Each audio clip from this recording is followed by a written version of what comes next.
Енді тіл бардың тілінен сақта, көз бардың көзінен сақта. Астын көтеріңіз, әпше, бесіктің астын көтерсейші. Қызымыз болсын, бесікті жол берсін, артынан ере берсін, бәрі осы бесікте жақсы сөйлей берсін.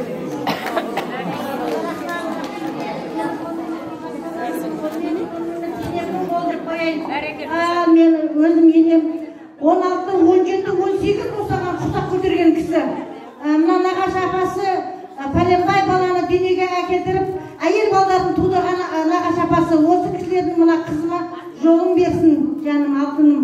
Мынау асаба қызым, жаным, бауырым, сіз құсап беттен көрсін қызымыз. Бисмиллахи-рахмани-рахим. Менің қолым емес, Пипат мамамның қолы, менің қолым емес, Айша биба анамның қолы, Домалақ анамның қолы.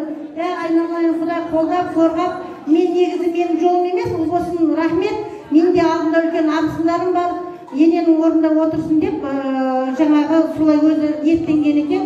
Рахмет жаным, биіктен көрінсін, Каусар қызым. Ал мінекей. Бисмилла. Ал жаным. Көпті жаным.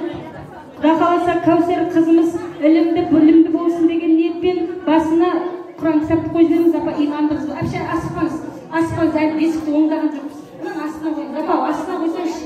Біраз оқағаннан кейін, апа, бесік самағаныңызға, иә? Ал, енді бесікті оңдап алайық. Мен мамандығын басқа етті қойсаңызшы. Ал, апа, оңба, оң десейші, өзіңіз қалай түсірмін. Тұрмасайшы түсірмін. Тағы және қойыңыз. Оңба, оң. Тағы бір рет, және бір рет жасаңыз.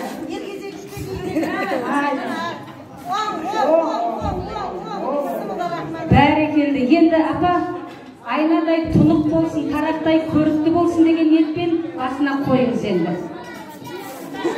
Ал енді осында отқан баршаңызға тышма жұғысты болсын деп, алдымен артынан ұлдар ерсін деп 3 ұлды жіберіңіздер бізге. Апше орақтан саламыз, лектен саламыз. Апам салады, сіз аласыз, артыңызда бала деп. Апа, жіберіңіз, тышты ма?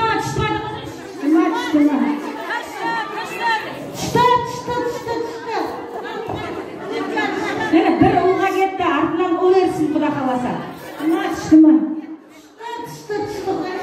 Бәрекелді, екінші жігітке беріңіз.